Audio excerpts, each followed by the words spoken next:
শহর থেকে দূরে নির্জন একটি স্থানে একটি বাড়িতে মাত্র 4 জন ব্যক্তি বসবা। দুর্ভাগ্যক্রমে 2 জন স্কুল শিক্ষিকা ওই বাড়িতে আটকা পড়ে যা। আর এরপরই তারা বুঝতে পারে ওই বাড়িতে বসবাসকারী মানুষরা স্বাভাবিক নয়। এরপর ওই স্কুল শিক্ষিকাদের সাথে যা যা ঘটে না দেখলে বিশ্বাস করতে পারবেন না। তবে সব থেকে বড় ছক্কা তখনই খাবেন যখন এইবারে আসল রহস্য জানতে পারবেন। আপনাকেও মেনে নিতে কষ্ট হবে যে এই ঘটনাটি বাস্তবে ঘটেছিল। হ্যালো ফ্রেন্ডস, প্লাবন এন্ড ওয়েলকাম টু প্রবল বলছি নাগপুরের সত্য ঘটনার উপর নির্মিত psychological suspense thriller movie welcome হোমের কথা। ভারতের নাগপুর সময়টা সকালবেলা বিদ্যুৎ বিভাগের এক লোক বৈদ্যুতিক খুঁটির পরিদর্শন করছে। মাথার উপর সূর্য এসে পড়েছে, বেশ গরম।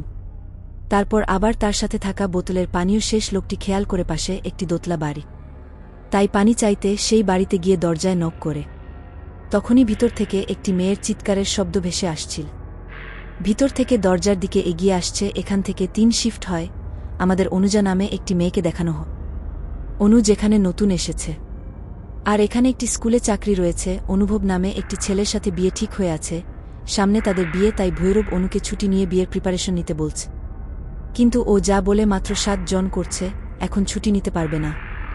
এদিকে আবার অন্য 4টি করাটা ভৈরবের মা একদমই পছন্দ করে না। তারা বিয়ের পর চাকরি করতে দেবে না। আর এটা নিয়েই কয়েকদিন যাবত দুজনের মধ্যে বাগবিতণ্ডা চলছে। ও যখন ভৈরবের কথা মানছি না, ভৈরব বল, ঠিক আছে, আমি তোমার বাবার সাথে কথা বলছি। অবশ্যই পূজা তার বাবাকে কল করতে নিষেধ করে, তারপরও ভৈরব করায়। এখনও তার বাবাও কল করছে। সেই চলা পরবর্তী দিন অন্য একটি স্কুলে জয়েন করেছে। ওদের বাবা করে বলে, কি সমস্যা তোর ছেলে হাতছাড়া হয়ে গেলে? এই বয়সে কে বিয়ে করবে ওকে? ও যা বলছে তাই কর। অবশ্য অন্য জাতের করে কেটে দেয় অনুযায়ী। যেহেতু আজ প্রথম দিন, তাই যোশী নামে এই স্কুলের একজন ম্যাচে এসে ওদের সাথে কথা বলতে শুরু করে। অনুজা বুঝতে পারে যশ তার সাথে লাইন মারার চেষ্টা করছে। অবশ্য এর মধ্যেই নেহা নামে আরেকটি চাষে যোশীকে সেখান থেকে ভাগিয়ে দেয়। এরপরও যা ক্লাস নিতে যায়, তখন কালেক্টর অফিস থেকে একটি চিঠি আসে, মানে আদমশুমারির জন্য তাদের নাম এসেছে। এর জন্য তারা কালেক্টর অফিসে চলে যায়। কালেক্টর অফিসে যাওয়া মাত্রই কালেক্টর অফিস থেকে কোনো জাতের যোশীর সাথে ছিল। কিন্তু অনুজা জানায়, যোশীর সাথে আমি কমফোর্টেবল না। তাই অনুযায়ী নেহাকে এক টিমে দেওয়া হয়। এরপর নেহার তনুজা কন্যার ভোটটি নিয়ে জনসংখ্যা গণনার কাজে নেমে পড়ে। তারা লিস্ট দেখে তাদের কাজ করতে থাকে। এর মধ্যে একটি বাড়ির ঠিকানা ছিল বেশ দূরে। তারা দুজন খুঁজতে খুঁজতে শহর থেকে নির্জন একটি জায়গায় এসে পড়ে। আর এরপরই ওই বাড়িটি চোখে পড়ে। যে আমরা প্রথমে দেখেছিলাম, অনুমান নেহা ওই বাড়িতে গিয়ে দরজায় নক করে, কিন্তু কেউ দরজা না খোলায়। নেহা বলছিল, পুরাতন ঠিকানা হবে, এখানে হয়তো কেউ বসবাস করে না, চলো আমরা চলে যাই। তবে এর মধ্যে বৃষ্টি শুরু হয়ে যায়, আর ভিতর থেকে একটি মেয়ে দরজা খুলে উকি দেয়। ও যা বলে, আমরা গণনা করতে এসেছি, কিছু তথ্য জানা দরকার ছিল। কিন্তু মেয়েটি দরজা না খুলে বারবার ভিতরের দিকে তাকাচ্ছিল। বাইরে বৃষ্টি, তাই বাধ্য হয়ে নেহা দরজার শিকল খুলে ঘরে ঢুকে পড়ে। এই মেয়েটির নাম প্রেরণা নেহা আর অনুকে ভিতরে নিয়ে যা। তবে ভিতরে যাওয়ার পর থেকেই অন্যরা আশেপাশের সব কিছু থেকে কেমন যেন অবাক হচ্ছে। তারপর তারা ভিতরে গিয়ে বসে। প্রেরণা বসলে কোনো খেয়াল করে প্রেরণার গলায় আঘাতের চিহ্ন। এরপর অনু জানতে চায় ঘরে কে কে আছে। প্রেরণা ভিতর দিয়ে উকি দিয়ে বলে, আম্মা আমি। আরও বলেন, ওকে তোমার স্বামী আর কেউ কি আছে? প্রেরণা ভোলা। অন্যরা জানতে চায় ভোলাকে কি করে পেল না বলে খাবার বানা। অনুপ্রেরণা কাছে জানতে চাই, এটা কি তোমার প্রথম বাচ্চা? আসলে এখানে লিখতে হবে তো যে কতজন বাচ্চা। প্রেরণা আবার ভিতরে তাকায়, তারপর মুচকি হেসে বলে, বাচ্চা তো মরে যা। অন্য মানে প্রেরণা বলে বাইরে আসে, একটু খাদে পড়ে যায়। প্রেরণার কথা শুনে অনুমান নেহা রীতিমতো অবাক। ও আবার জানতে চায়, তুমি কোনো হসপিটাল যাও, বাচ্চা কোথায় ডেলিভারি হয়? এর মধ্যেই এক হ্যান্ডিক্যাপ বৃদ্ধ মহিলা আসে, যার নাম লীলা এসে জানতে চায়, তোমরা কারা? ও বলে, আসলে সরকার প্রতি বছরই জনসংখ্যা গণনা করে, তাই আমরা গণনা করতে এসেছি। লীলা জানতে চায় হয়েছে। অনুরাগ একটু বুঝতে পেরে বেরিয়ে যা। তবে লীলার আচরণে তাদের একটু খটকা লাগে। তার প্রেরণার গলার দাগটা ও সন্দেহজন। এর মধ্যেই ভোলা বাজার নিয়ে ফিরে আসে। ভোলান ওদেরকে দেখেই অদ্ভুতভাবে তাকাচ্ছিল। তাই অন্যরাও আর এক মুহূর্ত দেরি না করে সেখান থেকে দ্রুত চলে যা। তবে যাওয়ার সময়ে কোনো কিছু দূর গিয়েই বাড়িতে একটি ফটো তুলে নেয়। এরপর অনুরাগ স্কুলে ফিরে দেখে নেহার ভাই মানেন আরও অপেক্ষা করছে না। আরও একটি মাস্তান টাইপের তাই নিজেকে সবসময় ঝাড়ের উপরে রাখে, খুব বেশি এদিক ওদিক যেতে দেয় না। এখান থেকে ফিল্ম চলে যায় প্রথম দৃশ্যে, মানে বিদ্যুৎ বিভাগের লোকটি মূলত নেহাদের ফিরে আসার পর ওই বাড়িতে গিয়েছিল। লোকটি দরজায় নক করলে রিলায়েন্সের দরজা খুলে দেয়, আর তখন একটি বাচ্চার কান্নার শব্দ ভেসে আসে, মানে প্রেরণার ডেলিভারি হয়েছে। এরপর আবার সে চলে যায় এর কয়েক দিন পর। ভৈরব করে বলছে, কয়েক দিন তো হলো এবার এসে পড়। অনু কথা বলছিল আর ফোনের গ্যালারি ফটো দেখছিল। তখন ওই বাড়ির ফটকে চোখে পড়ে। এই জন্য পরবর্তী দিন স্কুলে গিয়ে নেহাকে বলে, চল না প্রেরণাকে দেখে আসি। নেহা বলে, ওর স্বামীও ওকে মারল, কি করল তাতে তোর কি, আমি যেতে পারব না। কিন্তু ও নাছোড়বান্দা অনেক অনুরোধ করে নেহাকে রাজি করিয়ে নেয়। এরপর তারা দুজন আবার ওই বাড়িতে যা। ভোলা তাদেরকে দেখা মাত্রই উপর থেকে বলে, আরে আপনারা আবার এসেছেন, আসুন ভিতরে আসুন, ভুটানে হাতের ভিতরে নিয়ে যা। অবশ্য ভোলার আচরণও কেমন যেন উদ্ভট মনে হচ্ছিল। ও জানতে চা প্রেরণাকে দেখছি না যে, ভোলা বলেন শরীর খারাপ। তারপরেও একবার দেখা করতে চাইলে ভোলা উচ্চস্বরে বলে, বললাম না শরীর খারাপ। লীলা তখন ভোলাতেই সাড়া করলে ভোলা ভিতরে চলে যায়। এরপর নিহালের কাছে জানতে চায়, আপনারা কত বছর যাবত এই বাড়িতে থাকেন? লয়লা নেহাকে ইশারায় অপেক্ষা করতে বলে। আর এরপরই ঘনশ্যাম নামে এক ব্যক্তি আসে। ঘনশ্যাম আসার পর লীলা বলে, তোকে বলেছিলাম না, গণনা করতে দুটি মেয়ে ছিল, এরা এসেছিল। ও জানতে চায় ঘরের লোক কতজন। লীলা আঙ্গুল দেখায় কোনো, আবার জানতে চায় এখানে কতদিন যাবৎ থাকেন। লীলা বলে 25 বছর। আর ঘনশ্যামের কথা বলে যে 5 বছরের জন্য মন বোধ করছে, 3 বছর হয়েছে, 2 বছর বাক। ও জানতে চায় কেমন আছে, আর বলা মাত্রই সবাই স্তব্ধ হয়ে যা। না হলে এতদিন তো ডেলিভারি হয়ে যাওয়ার কথা, বলা মাত্রই খোসা মুখের ভিতরে চলে যা। আর লীলা বলে, বেঁচে নেই, 2 সপ্তাহ আগে মারা গেছে। শোনামাত্র নেহারনু উঠে বেরিয়ে আসে। আর তখনই মুষলধারে বৃষ্টি শুরু। অনেক বৃষ্টি কিছুক্ষণ অপেক্ষা করে যা। ভরা ছাতা নিয়ে দৌড়ে আসে। এদিকে অনুভূতি স্টার্ট হচ্ছে না। নেহা বলছিল, এখনও এত বৃষ্টিতে যেতে পারব না। তাই তারা অপেক্ষা করার সিদ্ধান্ত নেয়। এর মধ্যে সন্ধ্যা নেমে আসে। তখনও বৃষ্টি পড়েই যাচ্ছে, এজন্য তারা রাতের খাবার খেতে বসে। এখানেও নেয়ার কোনো লক্ষ্য করে সবাই যেন কেমন অদ্ভুত আচরণ করছে। অদ্ভুত নিয়ম মেনে খাবার খায়। বাড়িতে একটি গরু আছে, ওই গরুকে খাবার না দেওয়া পর্যন্ত কেউ খাবার স্পর্শ করে না। খাওয়া শেষে নীলা বলছিল, অনেক বৃষ্টি, যেতে পারবে না, রুম খালি আছে, থেকে যা। এজন্য ভোলা অনুমান নেহাকে একটি রুমে নিয়ে যা।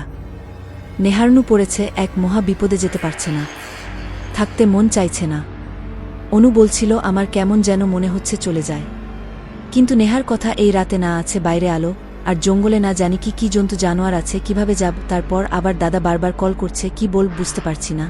আমি কাজ করি, দাদাকে বলি তোর ওখানে আছে। এর মধ্যে ভোলা দরজায় নক কর। বলা মূলত পানিতে এসেছিল। ভোলাকে দেখে নিয়ে তার দাদাকে করে বলে যে, আমি নেহার বাড়িতে আছি, আগামীকাল এসে পড়। এদিকে ঘনশ্যাম লীলার পা টিপে দিচ্ছিল। নেতাদের কথা শুনে বোলার দৌড়ে এসে ঘনশ্যামকে বলে, ভাইয়া ওরা বাড়িতে মিথ্যা বলে এসেছে, ওরা এখানে আছে, কেউ জানে না। অনেকদিন তো হয়ে গেল, যাই ভাইয়া ক্ষণ স্বামীসা নিষেধ করে। তারপর বলে যায়, ভাইয়া ওরা ছোট, কেউ কিছু জানতে পারবে না। আবার কত প্রশ্ন করে যাই ভাইয়া, কিন্তু ঘোষ অনুমতি না দেয়। ভোলা মন খারাপ করে চলে যা। এরপর লীলা বলে, ওকে মানা করিস না, এই জন্যই তো থাকে, নিষেধ করলে চলে যাবে। এরপর লীলা ঘুমিয়ে পড়লে ঘনশ্যাম লাইট নিয়ে বাড়ির বাইরের একটি টিনের ঘরের দিকে যা। এদিকে অন্য এখন ঘুমাতে পারেনি। অন্য জানালায় তাকিয়েছিল ও ঘনশ্যামকে দেখে ঘোষণার দিকে তাকিয়েছিল। তবে এখন শান্ত দরজা খুলতেই ও ভিতরে কিছু দেখতে পেয়ে একদম চমকে ওঠে। অনুব্রত নেহাকে ঘুম থেকে যায় এবং নেহাকে বলে, চল এখন আমরা এখান থেকে চলে যাব। নেহা জানতে চাই, কি হচ্ছে বলো, চুপ, চিৎকার করিস না। আমি একটি টেস্ট বড়ি দেখেছি, এখন আমাদের যেতে হবে। এরপর দুজন মিলে চুপি চুপি দরজা খুলে বেরিয়ে আসে। কিন্তু সামনে পিছনে সব দরজায় তালাবদ্ধ, বের হওয়ার কোনো উপায় নেই। তবে লালুর সামনে যেতে দেখে লীলার দরজার চাবি ছোড়া চলছে। এরপর আস্তে আস্তে তারা চাবিছোড়া নিয়ে দরজা খুলে ফেলে। কিন্তু নেহা এখনও বলছিল, তুই সিওর তো ডেড বডি দেখেছি? কোনো বলে মনে হলো নেহার উত্তর ধারণার ওপর এত রাতে বের হব। অবশ্য তার প্ল্যান করে আগে ঘরে গিয়ে দেখবে আসলে সেখানে কোনো ডেড বডি আছে কিনা। যদি ডেড বাড়ি থেকে থাকে তবে তা চলে যাবে। এজন্য ঘর থেকে টস নিয়ে দুজনেই ঘরটার দিকে যা। অন্ধকার ঘরের মধ্যে ঠিকমতো দেখা যাচ্ছিল না। তবে অনেক খোঁজার পর অনু খেয়াল করে মেঝেতে একটি কাটা আঙুল পড়ে আছে। পাশেই শুয়েছিল, আর সুইচ দেওয়ামাত্র দেখা যায় এক লোককে এখানে শিকল দিয়ে বেঁধে রাখা হচ্ছে। এটা দেখামাত্রই আতঙ্ক। দুজনই ভোদর অন্ধকারের মধ্যে কে কোনো দিকে যাচ্ছে কিছুই বুঝতে পারছে না। এদিকে বৃষ্টি হয়, পানি জমে গেছে, কাদার মধ্যে পড়ে ব্যাগ হারিয়ে যা। ফোন কোথায় আছে সেটা খুঁজে পাওয়া যাচ্ছে না। ঘুটঘুটে অন্ধকার, জঙ্গলের ভিতর থেকে হিংস্র প্রাণীগুলোর শব্দ আসছে। নেহার অন্য চিন্তা করে। এই অবস্থায় তারা কোথাও যেতে পারবে না, একমাত্র উপায় বাড়িতে ফিরে যাও। এজন্য কোনো রাস্তা না দেখে তারা আবার বাড়িতে ফিরে আসে। এরপর চুপি চুপি দরজায় তালা দিয়ে চাবিটি জায়গা মতো রেখে রুমে চলে আসে। সবাই যেহেতু ঘুমে কেউ তা দেখেনি, তাই দুজন প্ল্যান করে সকাল হওয়া মাত্র এখান থেকে তারা চলে যাবে। রাতের বাকি অংশটা তারা আতঙ্কের মধ্যে কাটিয়ে দেয়। এরপর সকাল হওয়া মাত্রই দুজন বেরিয়ে যাচ্ছিল বলে বারবার বলছিল, একটু অপেক্ষা করুন, কিছু খেয়ে যান। এদিকে নেহাদের যেতে দেখে লীলা বলছিল, ওদের আটকাবে না। ঘনশ্যাম ইশারা করে না, তখন ইলা বলে ওঠে, ওরা তো বাইরে গিয়েছিল। আর এটা শোনা মাত্রই ঘনশ্যাম বেরিয়ে আসে। ঘোষকে দেখা মাত্রই ও দ্রুত বাইক চালাচ্ছিল। একদিকে ঘনশ্যাম, আরেকদিকে ভোলা, দুজন দুদিকে ছুটছে। এক পর্যায়ে অন্য বাইক কাদায় আটকে গেলে খন স্বপনকে ধরে ফেলে। আর ভোলা নেহার মাথায় পাথর ছুঁড়ে মেরে নেওয়াকে বেহুশ করে ফেলে। দুজনকে ধরে আবার নিয়ে আসে। একটি কিছু সময় পর ঘুটঘুটে অন্ধকারের মধ্যে নেহা আর অন্য একে অন্যকে খুঁজছিল। তারা বুঝতে পারছে না তারা কোথায়। তবে একটু পরে তারা বুঝতে পারে তারা কোনো এক বদ্ধ ঘরের মধ্যে আছে। আশেপাশে পুরাতন আসবাবপত্র। কোনো একটি দেখে বেয়ে উপরে ওঠে। এরপর দরজার ফাঁক দিয়ে উকি দিয়ে দেখতে পায় তারা ওই ঘরের মধ্যে আছে। মানে ঘরের নিচে। সাথে সাথে নিচে এসে নেহাকে জানায়, আমরা এখনও ঘরের মধ্যে আছি। তবে এটা শোনা মাত্রই নিয়ে ওই বেয়ে উপরে উঠে বারবার দরজা পিটিয়ে বলেছিল, আমাদের যেতে দাও, আমাদের ছেড়ে দাও। এদিকে ভোলা, ঘনশ্যাম সবাই তখন উপরে অপেক্ষা করছিল। ভোলা ঘোষকে বারবার বলছিল, দাদা এখন তো ওদের ধরে ফেলেছে, এখন চাই। তবে লীলা বলে আগে ওদের নরম হতে দেয়, এখন তা পানি গরম করে। লীলার কথা মতো বলা গরম পানি এনে দরজার ফাঁকা দিয়ে নেহার গায়ে মেরে ফেলে দেয়। নেহাত যন্ত্রণা চিৎকার করতে করতে বলেছিল, ওরা আমাদের মেরে ফেলবে, আর কেউ কিছু জানতে পারবে না।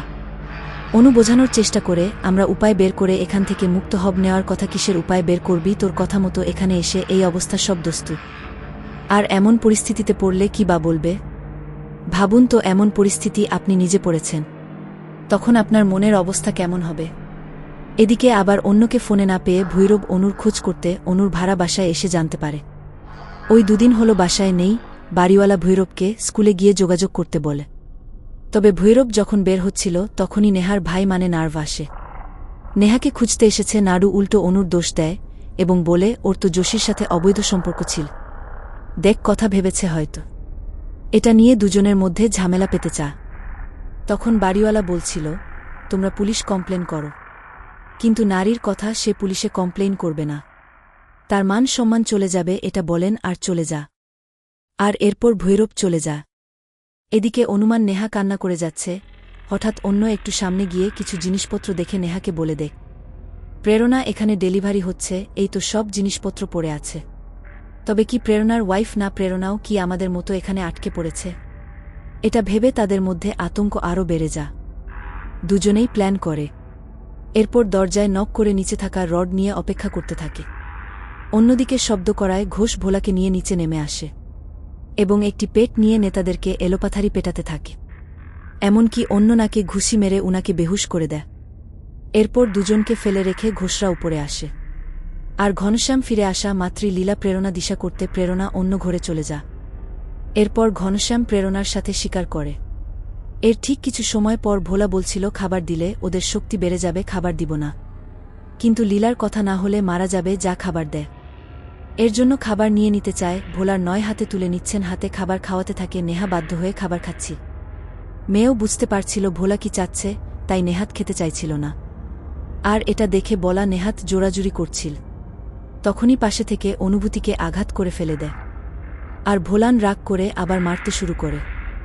বলা ওর গলা টিপে শ্বাসরোধ করার চেষ্টা করে। এরপরও যখন নিস্তেজ হয়ে যাচ্ছিল তখন ওকে ফেলে রেখে বলা চলে যা। আর ভোলা চলে যাওয়ার পরই উঠে পড়ে ওর পাশে থাকা একটি মোবাইলের কোথা থেকে হাতে মোবাইল নিয়ে রশ্মি থেকে হাত বের করে নেয়। এরপর নিজের বাঁধন খুলে দেয়। দুজন মিলে আশপাশে ঘুরঘুর করতে থাকে যে কিভাবে তারা বের হবে। এর মধ্যে খুঁজতে খুঁজতে একটি স্থানে একটি ছিদ্র পা, আর সেখানে ঘুরতে দেখে এটি মূলত একটি পুরাতন টানেল। তাই দুজনে টানেল দিয়ে বেরিয়ে আসে। তবে আসার সময় ওর পা কেটে যা, তাই নেহা আগে বের হয়ে আসে। এদিকে স্কুল থেকে জানতে পেরে না তাদের খোঁজে এখানে এসেছে। নেহা অবশ্য এখনও তাকে দেখেনি। তবে নেহা ঘনশ্যামকে দেখা মাত্রই পাশে লুকিয়ে পড়ে। কোনো টানেল থেকে বেরিয়ে খুঁড়িয়ে খুঁড়িয়ে ওই টিনের ঘরের ভিতরে গিয়ে লুকিয়ে থাকে। এদিকে নারু নেহার ফটো দেখে জানতে চায় ও আরেকটি মেয়ে এখানে এসেছিল বলা সোজা সাপটা বলে দেয় এখানে আসেন। অন্যদিকে ওই ঘরে ঢুকতে দেখে লোকটি এখনও জীবিত, তাই শিকল খুলতে চেষ্টা করে। এই লোকটি মূলত বিদ্যুৎ বিভাগের সেই লোক। মোট কথা যে এই বাড়িতে একবার ঢুকে সে আর বের হতে পারে না।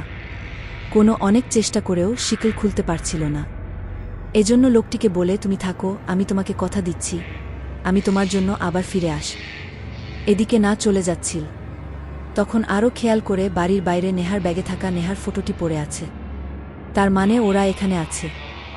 আবার ওই লোকটা অন্যকে বলছে আমি বাচ্চাকে দেখেছি, পুরোটা বাচ্চাকে মেরে ফেলেছে, শুধুই বাচ্চাই না এর আগে সব বাচ্চাকে মেরেছে। এদিকে আরও বাইক থেকে নেমে ঘনশ্যামের কলার ধরে জানতে চায় কোথায় আমার বোন, আর নারীর কণ্ঠস্বর নেহা বেরিয়ে আসে। কিন্তু এতক্ষণে ভোলার ঘনশ্যাম নারীর মাথায় পাথর মেরে তার মাথা পিষে ফেলে। নেহার চোখের সামনেই নানুর বিভৎস দেহটি পড়ে আছে। সাথে সাথে ভোলা দৌড়ে গিয়ে নেহাকে ধরে আবার ঘরে নিয়ে যা। এদিকে প্রেরণা দোতলা থেকে ঘনশ্যামকে ইশারা করে দেখিয়ে দেয় অন্য ঘরে পালিয়েছে। এদিকে অনু পালানোর চেষ্টা করেছিল কিন্তু পায়ে আঘাত থাকা বেশি দূর যেতে পারছে না। দৌড়াতে দৌড়াতে সামনের রাস্তা না থাকায় অনুবাদ হয়ে ঘোষণার সাথে আবার ফিরে আসে। এরপর দুজনকেই দুটি আলাদা রুমের মধ্যে আটকে রাখা হোক। ভরা তখন ঘরের সামনে গিয়ে বারবার বলছিল ভাইয়া চাই। এক পর্যায়ে ঘন সম্পর্কে অনুমতি দিয়ে দেয় ভোলা। তো মহাখুশি ভোলা সুন্দর করে গোসল করে ভালো কাপড় পরে নেহার রুমে আসে। ভোলাহাটের চোর পূর্বক ধর্ষণ করে। অন্য ঘর থেকে ও নেহার চিৎকার শুনে দরজা শব্দ করে যাচ্ছে। আর এটা থেকে ঘনশ্যাম ও অন্য একটি কান কেটে দিয়ে অন্যকে নেহার রুমে নিয়ে নেহার অবস্থান দেখা। অন্যদিকে নেহা অর্ধনগ্ন অবস্থায় বিছানায় পড়ে আছে। এরপর ঘনশ্যাম আবার অন্যকে ওই ঘরে আটকে রাখে।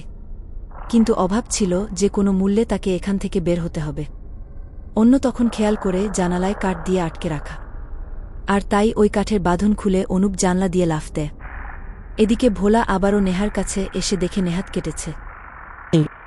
আর তখনই বাইরের গরুর ঘরে আগুন জ্বলে ওঠে। মানে ও আগুন দিয়েছে দেখামাত্রই ভোলার ঘনশ্যাম তোর আসে। কিন্তু এখন এসব চলে গেছে খোসাগুড়ার পূজা কর। তাই তারা পাগলের মতো শুরু করে ভোলাকে মারতে থাকে। লীলার প্রেরণাকে দেখা যায় কান্না করছে। ভোলা বুঝতে পারে এটা অনুর কাজ। তাই বলা দৌড়ে টিনের ঘরে গিয়ে দেখে এখানেও কেউ নেই। এদিকে প্রেরণাকে দেখা যায় নেহার জন্য পানি নিয়ে যাচ্ছে। নেহা প্রেরণাকে দেখে বলে আমাদের প্রথমেই সারাক্ষণ বলতে পারতে, তাহলে আমরা কখনই ফিরে আসতাম না, পালিয়ে যেতাম। প্রেরণা নেহাকে চুপ করিয়ে পানি খাওয়া। এরপর বলে শব্দ করো না, বাবা মারবে। শোনা মাত্রই নেহা যেন আকাশ থেকে বলল। নেহা জানতে চায় বাবা? হ্যাঁ বাবা। বাবা রেগে গেলে অনেক মারে, খেতে দেয় না, বেত দিয়ে অনেক মারে। তবে যদি ওনার কথা শুনি তাহলে মানে না, খেতেও দেয়। সে সব কিছু বেত দিয়ে বোঝায়। মাকেও বোঝা, মাকে বোঝাত। কিন্তু একদিন মা বোঝেনি, মাকে মেরে ফেলেছে। প্রেরণার মুখে সব শুনে নেহা যেন হতভম্ব হয়ে যাচ্ছিল। নেহা তখন প্রেরণাকে অনুরোধ করে তাকে যেন পালানোর ব্যবস্থা করে দেয়। কিন্তু প্রেরণা খুন স্বামীর ভয়ে বলে বাবা মারবে। এর জন্য প্রেরণা দ্রুত দরজা লাগিয়ে পালিয়ে যা। অন্যদিকে ভোলা অন্যকে খুঁজে যাচ্ছে। হঠাৎ জঙ্গলের মাঝে টস পড়ে থাকতে দেখে বলে এদিক ওদিক তাকাচ্ছিল। আর এদিকে অনুভব তাকে দেখা মাত্রই সেখান থেকে তোর ভোলাও কিছু করছে। এদিকে প্রেরণা চুপিসারে নেহার দরজা খুলে দেয়। নেহা সেখান থেকে পালানোর চেষ্টা করে, আর নেহাকে দেখে ঘর সময় বেরিয়ে যাচ্ছিল। এদিকে অন্য একটি ছবির মধ্যে বসেছিল ভোলা। আসা মাত্রই অন্য একটি পাথরের টুকরো নিয়ে ভোলার মাথায় আঘাত করে সাথে সাথে ভোলা পড়ে যা। আর ওই সুযোগে ভোলার হাতে থাকা ছুরিটি নিয়ে ভোলার পেটে ঢুকিয়ে দেয়। এরপর ভোলাকে এই অবস্থায় ফেলে ও আবার সামনের দিকে যেতে থাকে। এদিকে ভোলাকে এমন অবস্থা দেখে জঙ্গলের হিংস্র জন্তুর এসে ভোলাকে মেরে ফেলে। আর ভোলার চিৎকার শুনে ঘোষ আমরা বুঝতে পারে, সাথে সাথে ঘোষ বাড়ির দরজা বন্ধ করে দেয়। এতক্ষণে সকাল হয়ে এসেছে। অনুকে দেখা যায় এদিকে এগিয়ে আসছে। অন্যদিকে নেহা দৌড়ে এসে জড়িয়ে ধরে নেহা বলে ভোলা ও বলে ওকে আমি মেরে ফেলেছি, এখনও বুড়োকে মারতে যাচ্ছি।